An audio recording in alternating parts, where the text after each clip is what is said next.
Kayakino, nang nahanamara ay nasapan ni inerse ha. Ikay ba ba nasana kang na? Ay, ikay kang nagamido man lo. Nagi nusi ba daw? Ngasi sumaan kaya ito. Kanagi toy. Ha? Kanagi toy no? Ahin ba pamadagi, lohong laba, napilay ba na?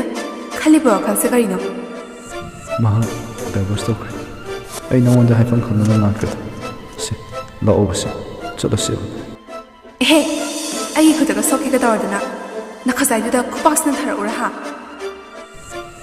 Basto, lao ba si? Ikay ba sa kang rin ha? Nang ikay ba sa kang ba? Sa naman da ay nanitan ba ha? Ay na matagduda hay sa kiwasing nga da.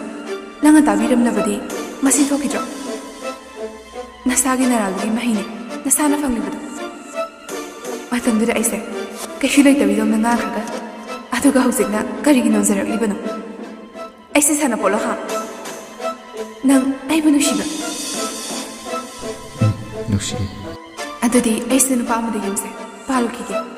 Ato ka divorce sarga nangol daw palaki ko. Ay chale.